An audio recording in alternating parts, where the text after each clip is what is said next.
헌재 때리기입니다. 그러니까 헌재에 대한 비판이 지금 여당에서 많이 나오고 있어요. 특히 특정 헌법재판관에 대한 비판적인 의견들이 많이 나오고 있거든요. 일단 이거에 대해서는요, 오늘도 여당에서 이 얘기가 나왔고요. 또 그 비판에 대해서 또 야당이 어떤 반응을 보이는 것도 있었어요. 목소리 연속해서 좀 들어보겠습니다.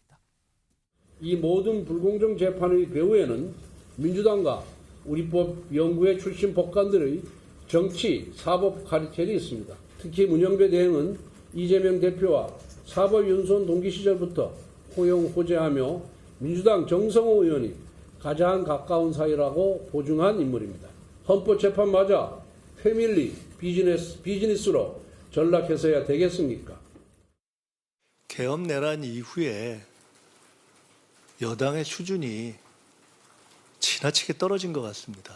서울법대 나온 판사는 서울법대 나온 피고는 무조건 다 봐줄 거라는 수준의 이야기를 집권당에서 한다는 것이 좀 지나치게 옹색하다 이렇게 생각합니다. 지금 여당에서 몇몇 헌법재판관에 대해서 좀 문제를 삼고 있죠. 화면 좀 보겠습니다. 대표적으로는 문영배 지금 헌재소장 대행인데요. 과거에 문영배 권한대행이 이재명 대표하고 이렇게 SNS 통해서 어떤 대화를 주고받았다. 그러니까 인연이 있는 거 아니냐. 이걸 지금 문제 삼고 있어요. 특히 여당에서. 이게 이제 과거에 뭐 2011년도 있고요. 그 이후인데 이재명 대표가 당시 성남시장일 때 문판사님 뭐 여기서 만나다니 잘 계시죠. 뭐 만나니까 안부를 그러니까 시장님 고생 많으시죠. 건강히 유의하십시오. 약간의 뭐 인연은 있는 걸로 보이는 이런 글들이 대화가 오갔다는 거고요. 그리고 지원장님 잘 계시죠? 남의 말 빌리지 않고 자신의 말 할 날이 올 것입니다. 그러자 문영배 권한수장이 당시에 이제 지원장이었었는데 저는 말보다 실천에 관심이 많습니다. 이런 대화, 이런 글들이 있었다는 게 좀 뒤늦게 알려졌어요. 자, 다음 보겠습니다.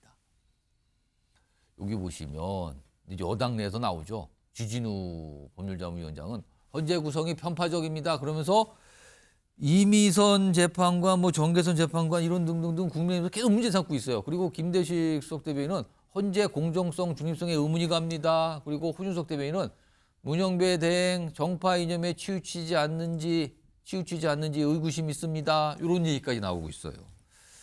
김철원 교수님 어떻게 보십니까 지금? 일단 문영배 소장 같은 경우에는 지금 굉장히 좀 약간 편향된 정치 성향을 좀 보이고 있는 부분도 있거든요. 저는 판사라고 하는 직업은 어떻게 보면 국가의 어떤 갈등이라든가 사회 혼란을 최종적으로 심판하는 종결자 입장이잖아요. 예. 그렇게 해서 저는 고도의 정치적 중립성은 필요하다고 보이거든요. 그런데 예. 문영배 소장 같은 경우에는 일단 이재명 대표하고 어떤 서로 가족의 안부를 물을 만큼 굉장히 가까운 사이라는 거에다가 지금 약간 편향된 정치 어떤 성향을 보여왔거든요. 그렇기 예. 때문에 아마 국민의힘에서 문제를 제기하고 있는데 지금 보면은 이 현재 소장 대행을 하고 있기 때문에 전체적인 어떤 변론 심의를 어떤 속도전도 이끌고 있는 게 분명히 있거든요. 왜냐하면 지금 8차 변론까지 정해져 있거든요. 예. 그래도 아까 말씀드린 것처럼 1차, 2차 그리고 3차, 4차 사이에 변론이 굉장히 좁기 때문에 윤석열 대통령 측에서 그런 부분에 대해서 방어권을 또는 준비할 수 있는 시간이 굉장히 턱없이 부족한 부분이 있는 건 맞는 부분이거든요. 특히 저는 조금 가장 큰 문제가 된다고 생각하는 게 얼마 전에 국회에서 3명의 그 헌법재판관 후보자를 결정했는데 그중에 마은혁 후보자는 그때 임명을 하지 않았거든요. 최상목 대행이 임명하지 않았습니다. 임명하지 않았는데 그 임명하지 않은 마은혁 후보자에 대한 권한쟁의 심판 국회에서 국회 어떤 임명 예. 선출권이 뭐 침해당했으니까 헌법재판소에 판단해 달라고 권한쟁의 심판을 했는데 그 부분도 맨 먼저 하겠다는 겁니다. 앞에 다른 것들이 먼저 접수된 것들이 있었는데 헌법재판소에는 선입 선출이라는 원칙이 있고 우리가 은행에 가더라도 번호표를 뽑잖아요. 그럼 번호표 순대로 해야 되는데 지금 새치기 하듯이 먼저 권한쟁의 심판을 하겠다는 거거든요. 예. 그렇게 되면 지금 현재 얼마나 중요한 사건들이 먼저 계류되어 있냐 하면은 국무총리에 대한 탄핵 심판이 되어 있습니다. 경찰청장에 대한 탄핵 심판이 있고요. 예.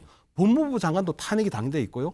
감사원장도 탄핵당했고 이재명 대표를 수사했던 검사들도 탄핵이 돼 있는 예. 그 어마어마하게 많은 탄핵 심판을 제끼고 권한쟁의 심판부터 다루겠다는 거거든요. 그래서 저는 이것이 왜 불합리하냐면 첫째는 2016년 박근혜 대통령 탄핵 때는요. 예. 8인 체제였습니다. 예. 8인이 심리해도 아무런 문제가 없는 거예요. 그렇죠. 그때 8인이었어요. 굳이 9인 체제를 만들려고 하는 의도는 뭐냐.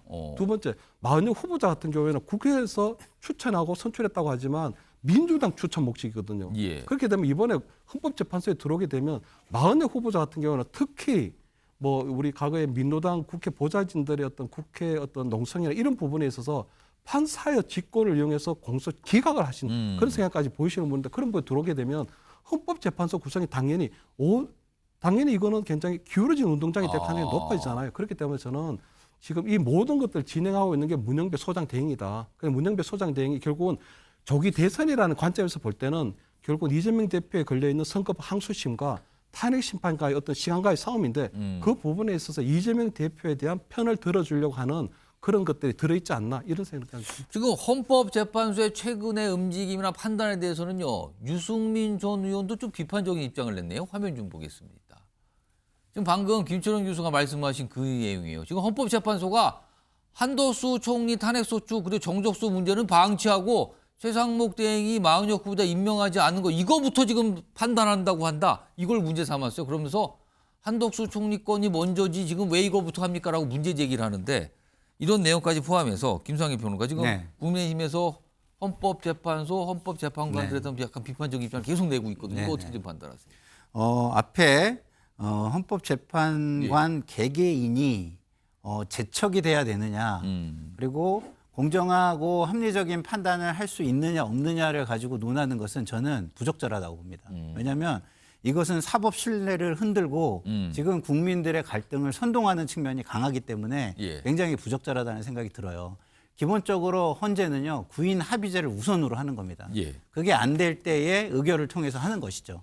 그 구인 합의제는 또 왜 했느냐? 상권 분립이 거기 들어가 있고요. 그다음에 정치적인 성향이나 이런 것들도 그 안에서 합의를 통해 가지고 하라는 게 다 들어 있습니다.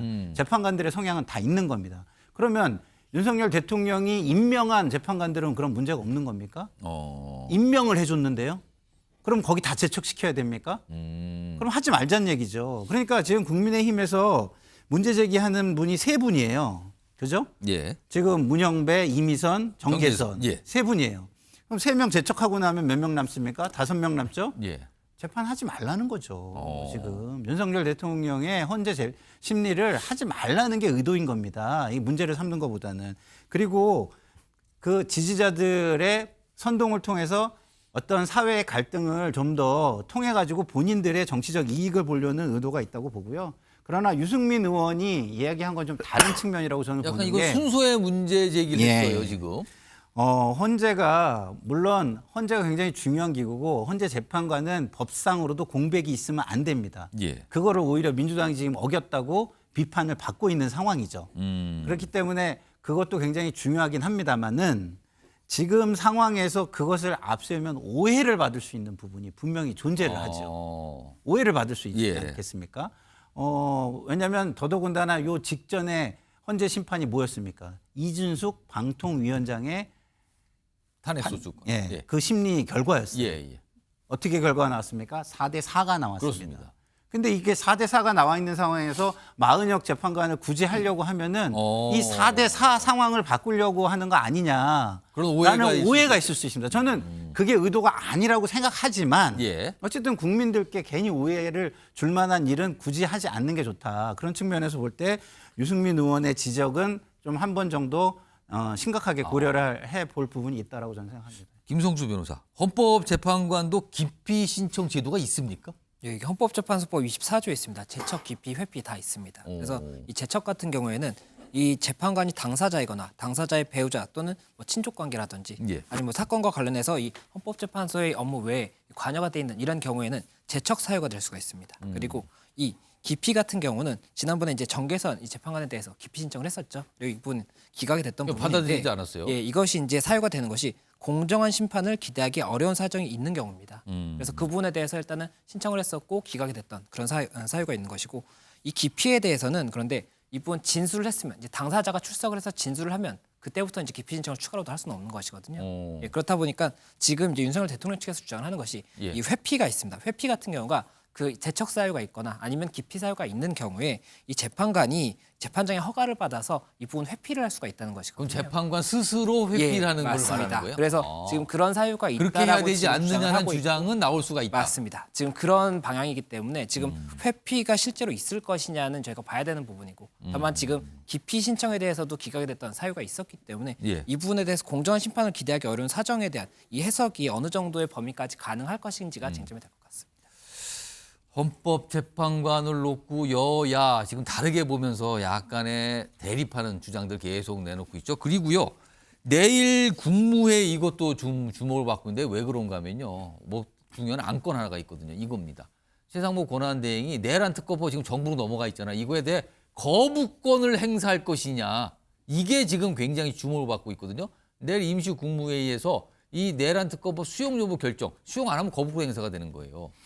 자, 이럴 경우에 만약에 거부권 행사를 할 가능성이 높다는 얘기도 좀 나오고 있거든요. 이럴 경우에 민주당에서 어떤 반응을 볼 것이냐. 예를 들면 최상목 권한대행에 대해서 또 탄핵소추 갈 것이냐?